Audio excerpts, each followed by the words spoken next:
Waalaikumsalam warahmatullahi wabarakatuh. Selamat pagi, bagaimana kabarnya hari ini? Baik, Bu. Alhamdulillah baik ya. Nah, untuk sebelum kita memulai pembelajaran pada hari ini, ada baiknya kita berdoa menurut kepercayaan kita masing-masing. Ketua kelas boleh pimpin doa? Ya, sebelum pembelajaran kita mulai, ada baiknya kita berdoa menurut kepercayaan agama kita masing-masing. Berdoa dimulai. Berdoa selesai. Ya, alhamdulillah ya, hari ini kita kembali dipertemukan di pembelajaran bahasa Indonesia pada hari ini, hari Jumat, tanggal 21 April 2022. Nah, pada hari ini, mungkin sebelum kita memulai pembelajaran, Ibu ingin absen terlebih dahulu. Aprilia, hadir Bu. Destin, hadir Bu. Melani, hadir Bu. Siska, hadir Bu. Genta, Hadir, Bu. Uca, hadir Bu. Apakah ada yang tidak hadir selain nama yang disampaikan sebelumnya? Ada, Bu. Siapa? Bima. Oh, Bima. Atas dasar apa Bima tidak hadir? Sakit, Bu. Oh, sakit. Jadi pada pembelajaran hari ini kita akan membahas bagaimana struktur dari teks eksposisi. Nah, sebelum kita lanjut ke struktur teks eksposisi, sebelumnya Ibu ingin bertanya kepada anak-anak Ibu semua, apakah ada yang tahu apa itu pengertian teks eksposisi? Boleh angkat tangannya? Ya, silakan April. Teks eksposisi merupakan teks yang menyajikan pendapat atau gagasan yang dilihat dari sudut pandang penulis dan berfungsi untuk meyakinkan pihak lain bahwa argumen-argumen yang disampaikan itu benar berdasarkan fakta. Ya, benar sekali. Teks eksposisi sebagaimana kita ketahui bahwasanya teks atau tulisan yang berisi bagaimana pendapat seseorang yang dikuatkan dengan argumentasi dan penegasan ulang nantinya. Nah, setelah mengetahui definisi dari teks eksposisi, apakah dari anak-anak Ibu ada yang tahu apa saja struktur dari teks eksposisi? Boleh lanjutkan tangannya? Iya, silakan Melani. Yang pertama tesis Bu, yang kedua argumentasi, dan yang ketiga penegasan ulang. Ya, bagus, benar sekali Melani. Jadi struktur dari teks eksposisi itu ada 3. Yang pertama tesis, yang kedua argumentasi, dan yang ketiga ada penegasan ulang. Nah, dari ketiga struktur ini, Ibu pengen bertanya lagi, ada yang tahu tidak apa pengertian dari masing-masing struktur ini? Siska Bu, Iya, silakan Siska. kemarin kan Siska baca buku, jadi Siska baca kalau tesis itu kayak pendahuluan, di situ ada definisi atau kayak gambaran gitu Bu. Kalau yang tesis, Oke, itu pendahuluan dan teks tersebut.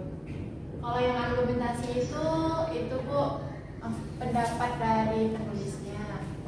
pendapat dari penulis. Ya, kalau yang penegasan ulang tuh kalau menurut Siska itu penegasan ulang dari argumentasi dari penulis tersebut. Oke, penegasan dari argumentasi. Ya, betul sekali. Pendapat dari Siska bahwasannya tesis merupakan pendahuluan atau gambaran umum di awal sebuah teks yang nantinya akan menjelaskan bagaimana isi dan struktur dari teks itu sendiri. Lalu yang kedua ada argumentasi atau pendapat penulis, dan yang ketiga ada penegasan ulang, yang mana penegasan ini merupakan gambaran secara lebih spesifik dari argumentasi yang nantinya berisi kesimpulan gitu. Nah, apakah anak-anak Ibu sudah mengerti bagaimana struktur dari teks eksposisi? Sudah, Bu. Sudah. Jadi, dalam teks eksposisi itu kita harus membuat sebuah gambaran awal. Gambaran awal tulisan yang ingin kita jelaskan selanjutnya. Contohnya, misalnya kita ingin membuat sebuah teks eksposisi dengan judul 6 akibat begadang. Ya, ini salah satu contoh dari judul teks eksposisi. Nah, apa yang membedakan antara teks eksposisi dengan teks-teks lainnya? Misalnya, kita tidak boleh menyamakan antara judul 6 langkah begadang misalnya, 6 langkah cara berhenti bergadang. Ada yang tahu judul tadi 6 langkah cara untuk berhenti begadang itu termasuk teks apa? Prosedur, Bu. Ya, betul sekali Siska. Judul tadi itu termasuk teks prosedur. Mengapa? Cara kita untuk menentukan sebuah teks itu berada pada katanya. Yang pertama, teks prosedur itu identik dengan kata langkah-langkah, cara-cara. Itu teks prosedur. Lalu teks, ada yang namanya teks eksplanasi. Nah, teks eksplanasi ini identik dengan kata peristiwa. Misalnya, meletusnya Gunung Merapi itu termasuk teks eksplanasi. Teks eksplanasi ini lebih dominan kepada peristiwa-peristiwa alam. Contoh judul teks eksposisi kita 6 akibat begadang. Sebelumnya ada yang ingin membantu Ibu untuk mengembangkan tesis atau gambaran awal dari penjelasan judul kita. Boleh angkat tangannya? Iya, silakan Ibu. Ya Bu, kalau mengenai begadang, sepengetahuan saya begadang itu adalah kondisi tubuh manusia di mana memiliki waktu tidur yang lebih sedikit daripada waktu tidur yang ideal. Baik, betul sekali. Nah, tadi kita udah dapat definisi awal atau gambaran awal dari begadang. Ketua mengatakan bahwasanya begadang adalah, kita udah dapat definisi ya dari sana. Begadang adalah kondisi tubuh di mana tidak optimalnya jam tidur, sebagaimana yang seharusnya jam tidur kita itu 7 sampai 8 jam sehari ya, tetapi tidak terpenuhi secara optimal. Jadi itu dinamakan begadang. Definisi ya, definisi begadang itu berada di tesisnya. Nah, hal lain yang ada di tesis adalah mengapa orang banyak begadang. Mengapa orang banyak begadang itu ada di tesis? Mengapa begadang? Nah, lalu kita masuk ke argumentasi. Siapa yang ingin memberikan contoh argumentasi?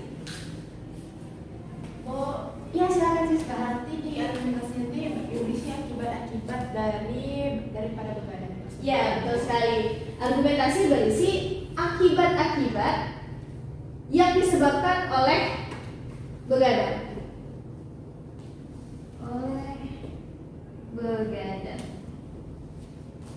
Nah, setelah adanya argumentasi atau pendapat dari penulis bahwa ada 6 akibat begadang, kita bisa membangun penegasan ulangnya.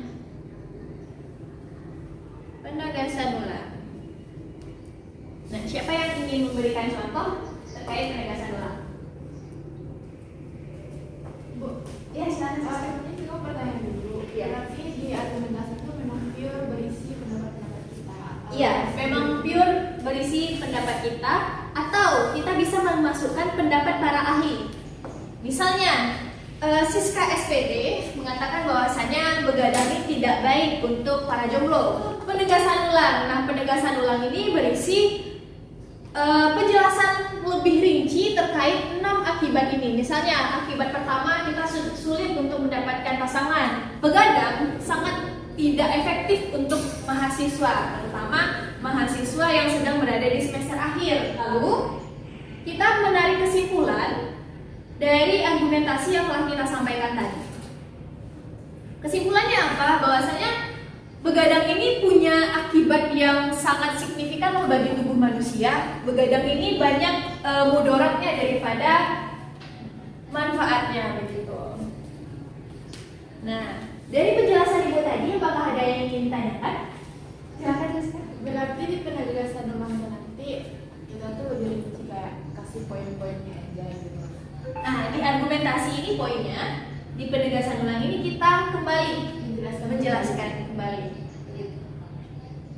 Jika tidak ada pertanyaan, Ibu ingin memberikan tugas pada anak-anak Ibu semuanya untuk melihat apakah anak-anak Ibu semuanya sudah mengerti terkait teks eksposisi atau belum, untuk membuat sebuah teks eksposisi. Konteks permasalahan yang akan Ibu berikan.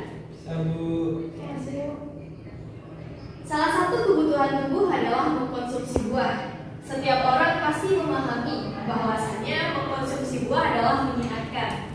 Buah secara alami termasuk golongan makanan sehat, dan mengkonsumsi buah sangat banyak manfaatnya untuk tubuh, salah satunya buah jeruk. Jeruk merupakan buah yang sering kita konsumsi. Jeruk mengandung vitamin C untuk mencegah sariawan dan lain sebagainya. Nah, dari konteks yang Ibu berikan barusan, kira-kira tesisnya yang mana? Ya, silakan. Buah adalah yang pertama. Ya, betul sekali. Berdasarkan permasalahan yang telah Ibu paparkan tadi, Ibu akan memberikan waktu selama 15 menit pada anak-anak Ibu untuk menulis atau mengembangkan teks eksposisi. Terima kasih ya. Nah, untuk hari ini kita cukupkan sampai di sini dulu terkait teks eksposisi. Minggu depan Ibu akan bertanya lagi bagaimana struktur dari teks eksposisi, dan semuanya harus bisa menjawab ya. Ayo Bu. Baik, Bu. Kita cukupkan kelas kita. Ibu mohon maaf jika ada kekurangan dan kesalahan dalam berucap. Ibu akhiri dengan wabillahi taufiq wal hidayah. Assalamualaikum warahmatullahi wabarakatuh. Terima kasih semuanya. Waalaikumsalam.